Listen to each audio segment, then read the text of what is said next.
Olá, eu sou Eleazar Domini do canal Fala Sério Pastor. E eu sou o pastor Gilberto Tais, do canal Fé ou Fideísmo, ou então Gilberto Tais lá no YouTube. Muito bem, nós estamos juntos aqui na cidade de Campina Grande, eu, pastor Gilberto, estivemos participando de um simpósio teológico intitulado A Palavra Revelada. E o tema deste ano foi Lei e Graça. Foi muito interessante, Excelência.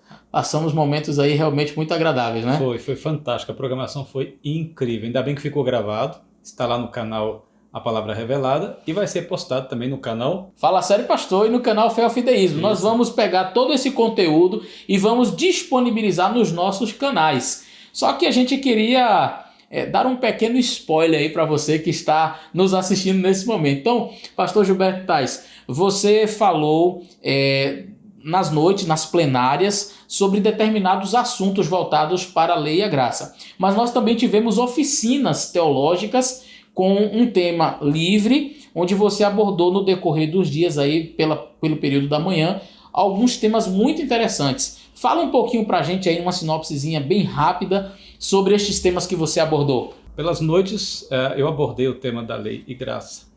E o meu objetivo era falar sobre a graça no Antigo Testamento, tanto quanto existe no Novo, tanto quanto ela é real no Novo Testamento. E também eu falei sobre o papel da lei e o papel da graça. E qual seria o papel da lei? Mostrar a nossa real condição diante de Deus, né?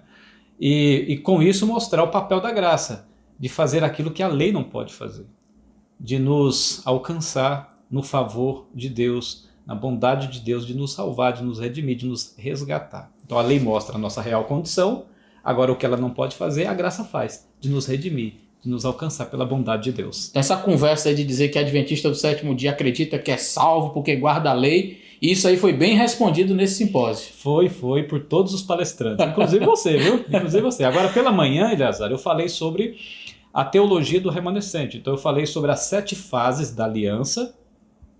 Comecei ali no Éden e terminei lá no Apocalipse.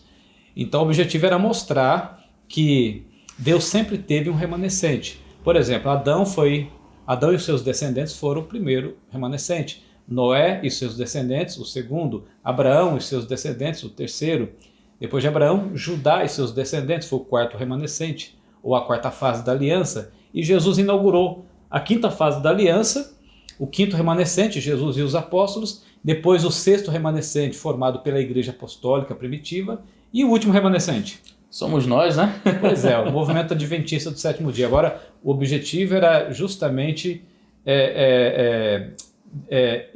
resgatar ou reconstruir a confiança no remanescente que Deus estabeleceu, que Deus levantou para proclamar a verdade presente, as 3 mensagens angélicas por todo o mundo. Por quê? Porque existem pessoas por aí se levantando, por exemplo, antitrinitarianos, perfeccionistas e outros mais, dizendo que a igreja se apostatou, que a teologia adventista já não é mais a mesma e tal. Mas eu queria, inclusive eu falei isso muitas vezes, e eu queria que você entendesse que não existe igreja remanescente só por causa da placa, só por causa do nome, da identificação do prédio. Não é o que define, então, o remanescente. Pertence à igreja tal, isso é o remanescente. Não, de forma alguma. O que define o movimento como sendo remanescente, do ponto de vista escatológico, é a sua teologia. É a teologia.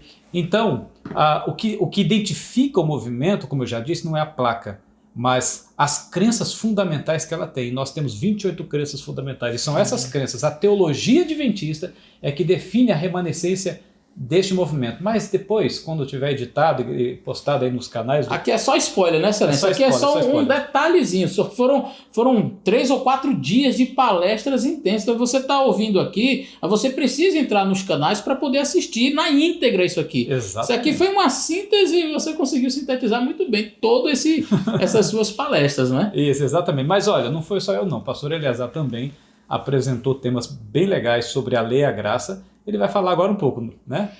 Muito bem, eu falei sobre o sábado dentro da era cristã. Né? Algumas pessoas dizem assim, não, o sábado ele não era obrigatório para nós cristãos, porque nunca foi obrigatório para o gentio nunca guardou o sábado.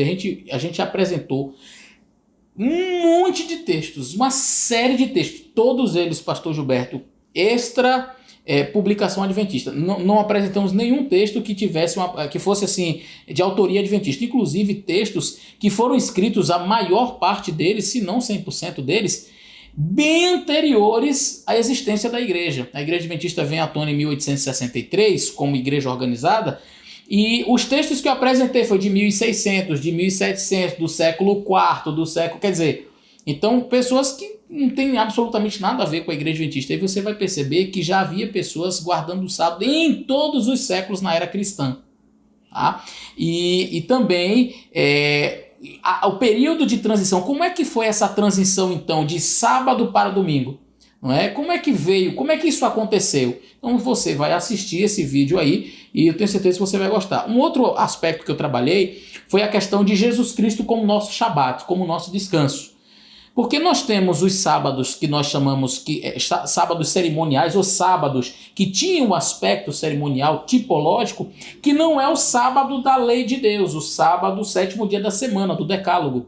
O decálogo ele não tem um aspecto tipológico como você vai ver na palestra, mas os sábados de cerimônia tinham. E como eles tinham um aspecto tipológico, a tipologia sempre tem tipo e antítipo, sombra e realidade. A sombra sempre vai encontrar a realidade. Então, em Jesus, que é o antítipo, a sombra encontra a sua realidade. Por que eu não mato mais cordeirinho? Porque o verdadeiro cordeiro morreu. Por que eu não preciso mais de alguns Shabats, por exemplo?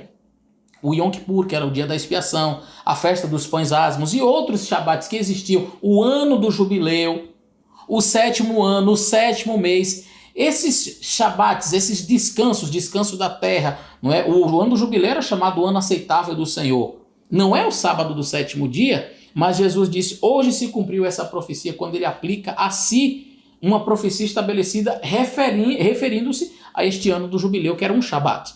Então, nós trabalhamos aí esse aspecto de Cristo como sendo o cumpridor final, e essa palestra ficou muito interessante. E uma outra palestra que nós fizemos nas nossas plenárias foi exatamente acerca de Paulo e Tiago. Não é? Paulo diz assim, concluímos que o homem é justificado pela fé somente, sem as obras da lei. Aí você vai no livro de Tiago e Tiago diz assim, concluímos que o homem é justificado não somente pela fé, mas também com as obras. E aí? Paulo está brigando com Tiago? Como é que a gente pode entender isso daí? Do que eles estão falando? Por não entender 100% este assunto, pastor Gilberto, o Martinho Lutero, o grande reformador, chegou a dizer que a carta de Tiago era uma carta de palha, porque ele não aceitava esta ideia. Mas nós não colocamos a Bíblia em confronto. A Bíblia ela se explica, a Bíblia ela se harmoniza. Nós só precisamos entender o que realmente Paulo quis dizer e o que Tiago quis dizer. E você vai descobrir isso se você assistir às palestras. Inclusive também, um outro tema que eu abordei nessas plenárias foi sobre o Velho Testamento, se foi abolido ou não. Mas só para gostar... Essa palestra, gente, não é por nada não, essa palestra foi demais. Eu particularmente gostei muito, porque Paulo fala, né? Como é que Paulo diz lá? O Antigo Testamento foi... por Cristo abolido. E aí? Pois é, tá então, pegar a Bíblia... 2 Coríntios 3,14, viu? 2 Coríntios 3,14, Paulo diz... Por Cristo, o Antigo Testamento foi... abolido. E aí? O que Paulo estava dizendo com o Antigo Testamento? São os 39 livros? Você tem que assistir, gente. Essa palestra foi demais. Então você assista. Ó. Só para aguçar a sua curiosidade. Eu afirmei que o Velho Testamento, de fato foi abolido. Você concorda comigo? Eu concordo. Eu assisti. Eu me assustei, né? Mas quando eu assisti, eu disse, não, foi mesmo.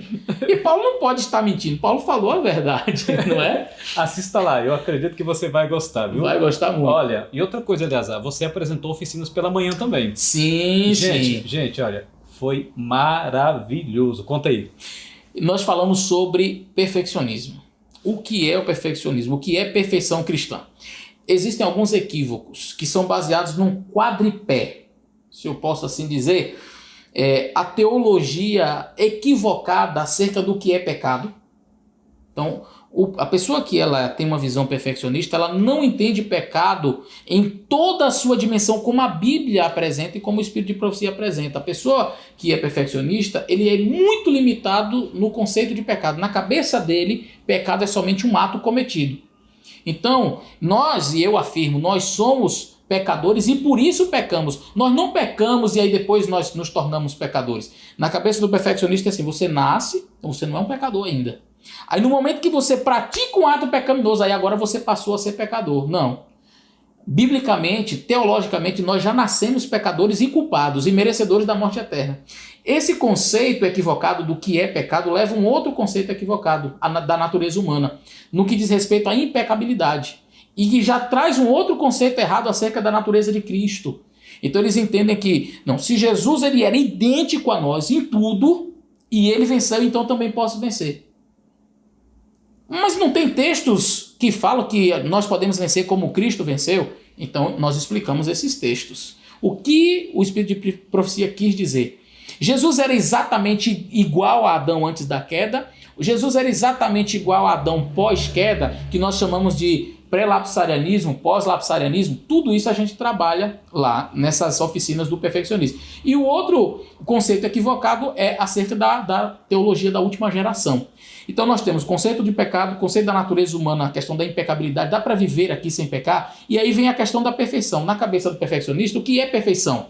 Alcançar a perfeição é parar de pecar. Bom, você parou de pecar, então você é perfeito. Mas biblicamente, perfeição não é isso. Deus diz para Abraão, anda na minha presença e ser perfeito. Deus não diz, anda na minha presença e você nunca mais vai pecar.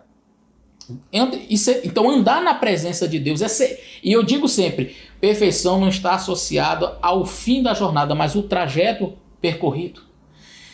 Além do mais, nós trabalhamos aí, então, estes conceitos bem apresentados. Eu apresentei aí mais de 100 textos. E olha, não foram suficientes, porque a palestra era muito extensa. Eu tive que retirar muitos slides ainda. Mas deu para nós apresentarmos ali um panorama geral acerca do assunto e tirar as dúvidas acerca desse tema, perfeccionismo. O que é perfeição cristã? O que é pecado? Jesus, qual era a natureza dele? E eu posso ser perfeito ou não posso ser perfeito? Se eu posso ser perfeito, como eu posso ser perfeito? E aí, a última geração, peca ou não peca? Essa pergunta é uma pergunta coerente? Ou a melhor pergunta seria, a última geração é composta de pecadores, independentemente de praticar ou não atos pecaminosos? Eles são pecadores ou não são pecadores? Então, como é que nós entendemos a última geração? Todas essas perguntas foram explicadas nessas oficinas. Excelente. Então, e aí? Vai editar e postar? Vamos editar, vamos postar esse vídeo. Isso aqui, gente, é uma chamada para você. Exatamente. Além do mais, me permita, pastor Gilberto, não só fomos nós, né, que apresentamos. Claro, verdade. Nós tivemos outros palestrantes. Nós tivemos o pastor Diego, da União, líder de jovens da União Nordeste, aqui, né, da União Nordeste, que fez palestras assim bem interessantes. Ele tem uma linguagem bem jovem, tá? Ele é mais alegre do que a gente. Nós dois juntos não conseguimos ter a metade da alegria do pastor Diego. Mas ele apresentou de maneira muitíssimo interessante o tema dos 10 mandamentos. Exato. Eu gostei certeza. muito. Também gostei muito. Nós tivemos também o pastor Ronaldo. Lá da Andrews. Ele falou ao vivo, né? Pela internet, online. Muito bem. E nós tivemos o professor... O Edilson Constantino. É outro fera. É outro fera. Trabalhou aí a questão da lei no livro de Romanos, trabalhou a questão do sábado no livro de Apocalipse, inclusive foi hoje, né? Eu achei muito interessante aquela abordagem. No livro de Apocalipse, nós encontramos referências ali ao sábado. Então ele apresentou palestras muito interessantes que nós vamos também postar nos nossos canais. É possível, né? Exatamente. Então, amigos, olha, fiquem ligados aí, porque os vídeos serão postados. São muitos vídeos, viu? São muito. É uma riqueza incrível. Com certeza você vai gostar. E aproveita e também compartilha esses vídeos para que outros também possam assistir, tanto no canal do Pastor Eleazar quanto no meu canal, tá bem? Combinado? É isso aí, combinado. Deus abençoe vocês. Assistam, nós vamos fazer como se fosse uma série. Cada dia a gente vai estar postando um vídeo novo aí desse evento que nós tivemos aqui. Eu acredito que vocês vão gostar muito. Se inscrevam lá no canal do Pastor Gilberto Tais. Fé ou Fideísmo. E você que está no canal do Pastor Gilberto Tais, se inscreva no meu canal, o canal Fala Sério Pastor, tá bom? Pode até colocar o link aí na descrição, né? Okay? Vamos colocar o link na descrição. Então, um grande abraço, amigos. Valeu, Deus abençoe. Bom proveito, hein?